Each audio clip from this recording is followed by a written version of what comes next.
Hello and welcome to the October 2017 Commander's Access Channel. I'm Senior Airman Sean Cornegie and I'll be your host this month. We have all kinds of features including tips on winter-proofing your vehicle and then a rundown of the recent Air Legislative Day, so stay tuned. But first, I'd like to use this opportunity to shine a light on a form or application commonly used within the unit, but may not necessarily be common knowledge to everyone. In the near future, our goal is to provide a breakdown for many of these career management tools. And since I'm Public Affairs, we'll start you with Form 833. If you see Public Affairs at an event, chances are someone submitted an 833 multimedia work order. An 833 is designed to clarify in detail exactly what is asked of Public Affairs when covering your event. Common reasons for submitting an 833 are retirements, promotions, changes of command, award ceremonies, special visits, and volunteer events. Public Affairs cannot guarantee coverage at your event, but if there are no scheduling conflicts, we will do our best to be there. So the sooner you know you'd like photos or videos taken from an upcoming occasion, the sooner you should send us your 833. But remember, certain occasions do take priority over others. If you're not sure if your event qualifies, it doesn't hurt to submit an 833 anyway. Upon receiving it, we will promptly let you know if it does. Thank you and have a great Texas Air National Guard Day.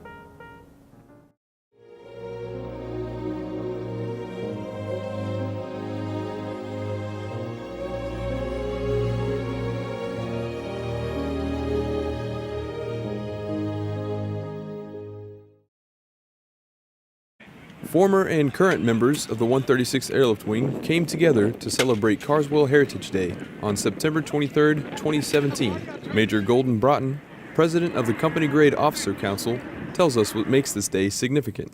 Today we are celebrating the farewell of our aircraft, the farewell of the 181st Weather Flight, welcoming home deployers, celebrating the 70th anniversary of the Air Force, and having a great reunion. And we've got barbecue, a live band, and it's been a really fun day. Retired Master Sergeant Joe Ingle, a former 136th Visual Information Specialist, says the heritage is still as strong as ever. Well, I'm glad to see the tradition holds, and equipment has changed over time, but the love of the people to serve is still there, and it's good to know that there's still recognition and some of us can contribute. The event also hosted the official decommissioning ceremony of the 181st Weather Flight, a final goodbye to the unit's 1985 legacy C-130 Hercules H-2 aircraft, and offered airmen the opportunity to sign the interior of Aircraft 61, which will remain as a static display at Naval Air Station Fort Worth. The 1985 H-2 models will be transferred to various Air National Guard bases and replaced with newer H-3 models flying in from Alaska and North Carolina. Reporting from Naval Air Station Fort Worth Joint Reserve Base, Texas, I'm Airman Sean Cornegie.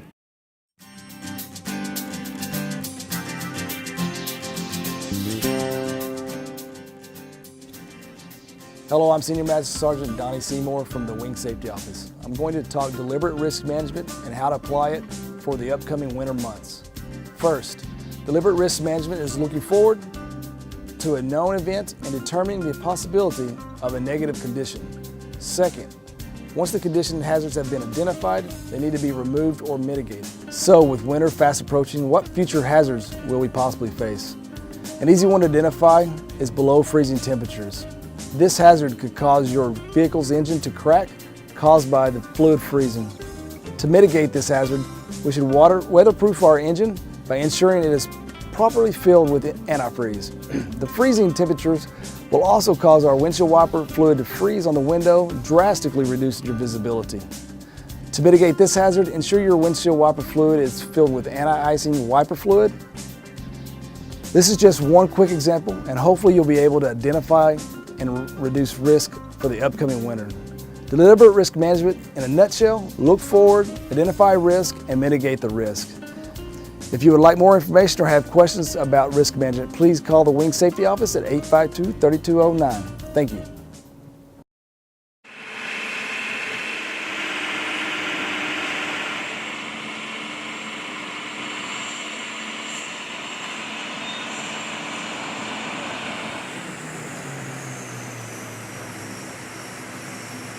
(1362), I like to call it the First Lady of the 136. I had the privilege of blocking that airplane in to Naval Air Station Dallas Hensley Field from the factory, and they got off the airplane and it was just get into a brand new airplane, the new car smell, so to speak. And now it smells a little bit different today, but it's a good smell. It's a good smell. And today is the day that I got to block it out and send it on to the boneyard.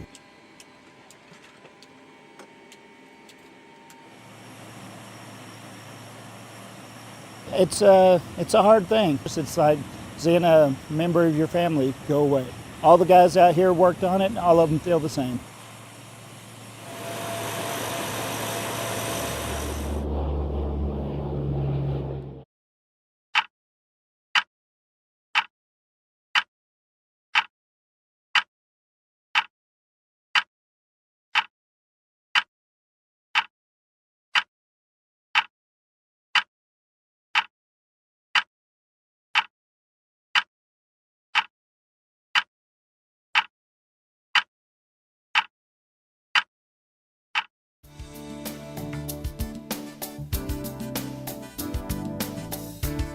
Hi, I am Staff Sergeant Joshua Simpson from the Logistics Plans Office. We are part of the Installation Deployment Readiness Cell and facilitate all overseas deployments and domestic operations. Today, I'd like to highlight our domestic operations. The 136th Airlift Wing has been involved in several high-profile exercises and real-world events this year. A significant exercise was the AMC exercise Mobility Guardian in Washington State. 34 wing members participated in this multi-day event, featuring over 3,000 personnel from 25 countries and an assortment of tankers, fighters, bombers, and cargo planes. Real world, the 136th Airlift Wing recently deployed 53 personnel to aid in recovery from Hurricanes Irma and Maria in Florida, Georgia, and St. Croix. Whether you are on standby for Operation Coronet Oak, representing our wing in a national exercise such as Mobility Guardian, or providing boots-on-the-ground support and aid to our fellow Americans, you play a vital part in the 136th Airlift Wing's ability to fulfill the mission in the United States and its territories. For the Logistics Plans Office, I'm Staff Sergeant Joshua Simpson.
It is, after all, the weekend before Halloween, and along with that, it's always good to keep a few tips in mind to ensure you and your families have a safe time while trick-or-treating or just having a night out on the town.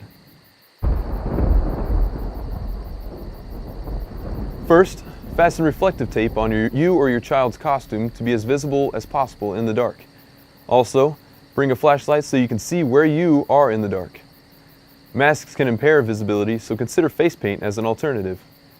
If you do go with face paint, remember to wash it off before you go to bed to avoid skin irritation. If you live in a neighborhood with expected Halloween foot traffic, make sure your yard is free of obstacles or tripping hazards that could cause injury. Be sure to keep your cell phone on you. It is easy to get separated or turned around in a crowded area at night. For those behind the wheel, be extra cautious of pedestrians who can appear from seemingly nowhere. Follow these tips and you'll be on your way to a successful Halloween celebration.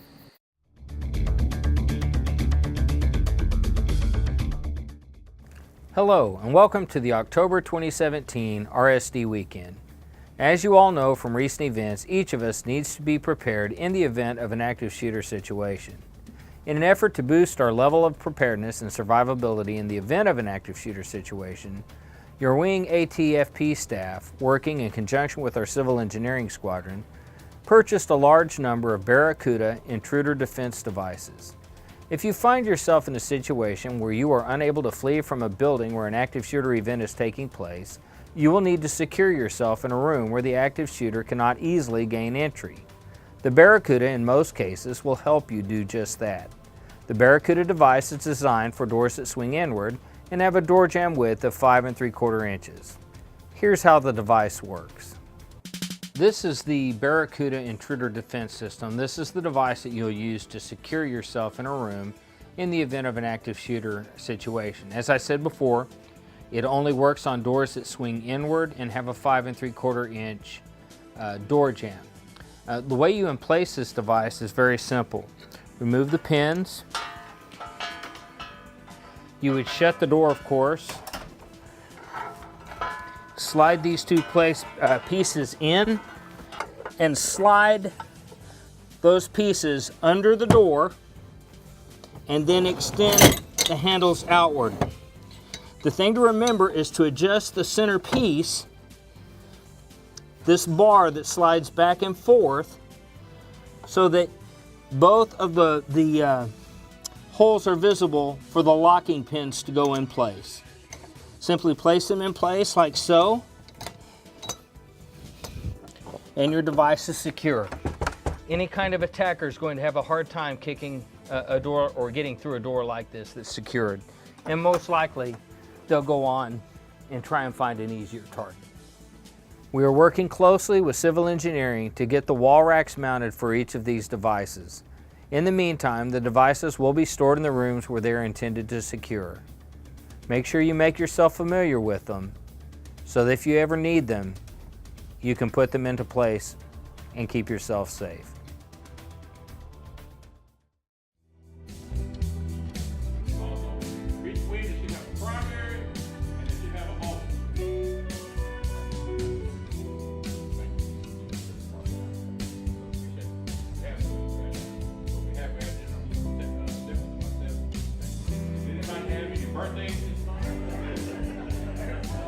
Too bad I don't have a cake.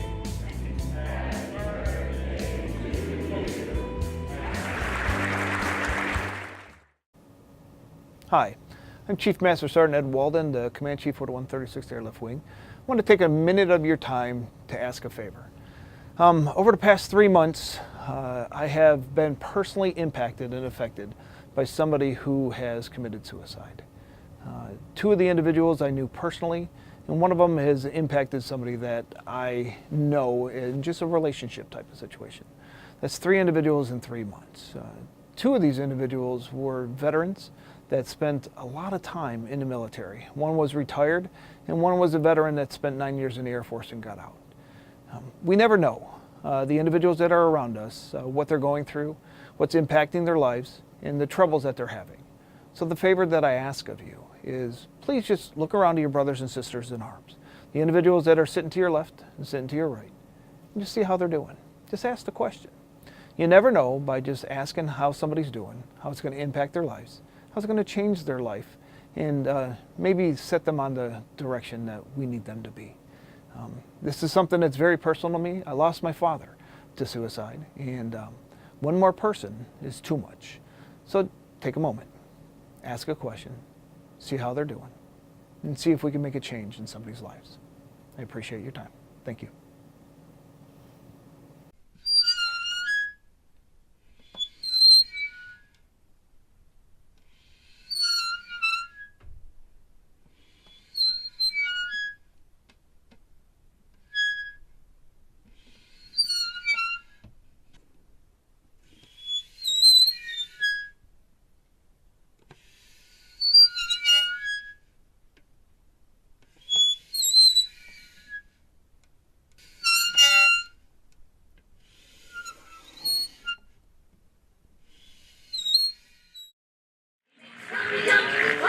136 Airlift Wing members took to the skies as part of the Liberty Jump Team at the 2nd Annual Wings Over Dallas World War II Air Show on October 7, 2017. Tech Sergeant Sean Ross, a 136 Airlift Wing crew chief, tells us what they're all about.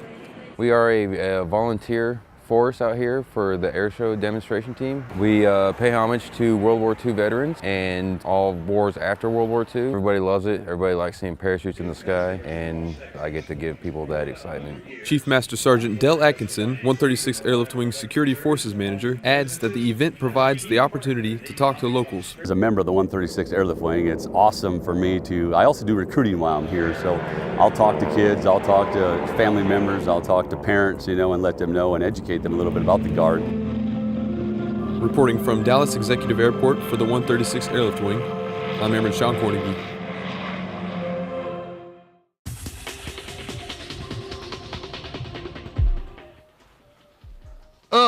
Dr. Love here. Once you step in it, it's going to stink, and you'll have to clean up the mess. Better to avoid that mess altogether. No matter how many times you've accomplished the task, don't get complacent. Keep your eyes open and be aware of what's going on around you. Because once you step in it, you got yourself a mess, and no one's going to want to help you clean it up.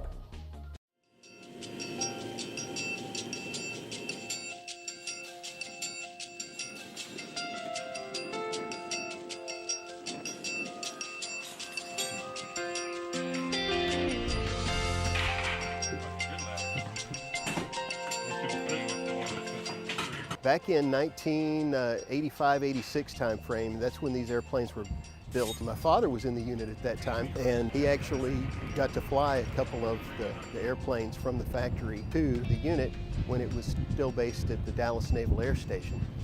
And now I'm in the unit. My father was a pilot in the unit, I'm a navigator, and he got to bring them from the factory to the unit, and now I'm taking them from the unit to the boneyard.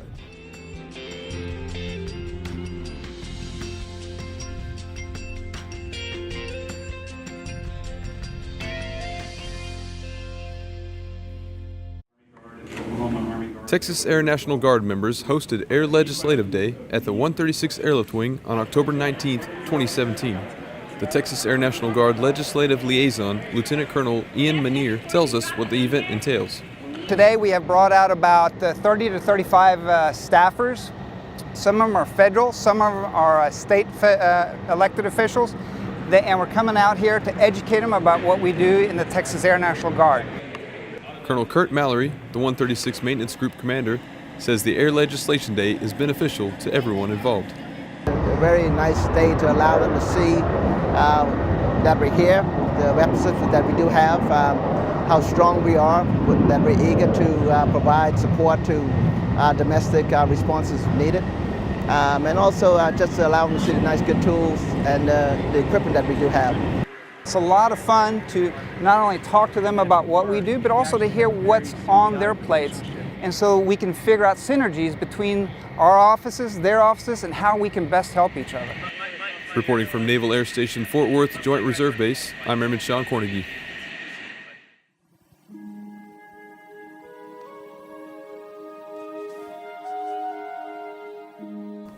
Hello, I'm Catherine Lynn, Director of Psychological Help. Did you know that victims of domestic abuse have choices in how to address their relationships and get help? Did you know that many victims of abuse are afraid to report it because they worry about what effect it will have on the member's career? Did you know that many victims stay in abusive relationships because they don't know where to go if they leave, or they stay for financial reasons? Did you know that domestic abuse can destroy relationships and families? What is domestic violence? It's a pattern of abuse, behaviors, and relationships that is used by one partner to maintain control or intimidate the mate. It can be physical, it can be sexual, it can be use of intimidations, isolations, control, and even terrorizing. It's also threats of action to hurt another person. Domestic violence can happen to anyone regardless of race, age, or sexual orientation. It crosses all social, economical backgrounds and educational levels. To give you some statistics, every 9 seconds, a woman is assaulted or beaten. Domestic violence is the leading cause of injury to women. 9 million children witness some form of domestic violence annually. 1 in 5 teenage girls have reported being threatened by their boyfriends. 43% of college females have reported abuse in dating behaviors. Every day in the United States, at least 3 women is killed by their boyfriends or husbands. 1 in 4 women and 1 in 7 men in the United States have experienced violence in their lifetime. Now let's talk about some programs. The Department of Defense has the Family Advocacy Program, which is designed to treat, identify, and give options for reporting abuse. The department is committed to ending domestic abuse.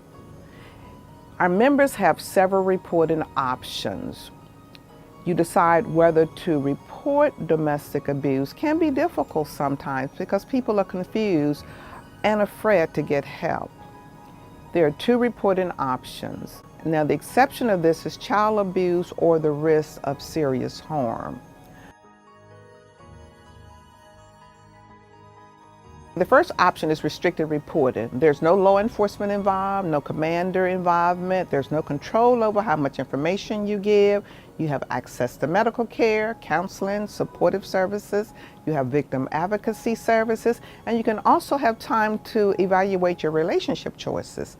Now, you cannot use this option if indeed you are in danger of being injured. And you also have to report this to certain people like chaplain services, your DPH, your family advocacy, or your military health providers. Now, we have unrestricted reporting, and that allows you to get the commander involved. You get investigations happening, law enforcement is involved, as well as all the other services. Please contact Family Advocacy, which is at Fleet and Family. You can also contact the National Domestic Violence Hotline, your wing DPH, or your chaplain services. No matter what, reach out and get help.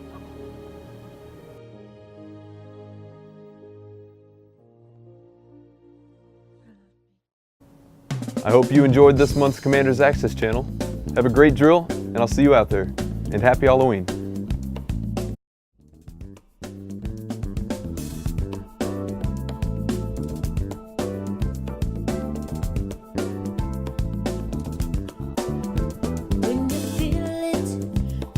The season is here. When you hear it, it's got to be that time of year. When you see it, celebration is drawing near. When you can taste it, you know it's the time for good cheer. But if you can't be near the one that you hold dear, just say a silent prayer, and in your mind they will be there.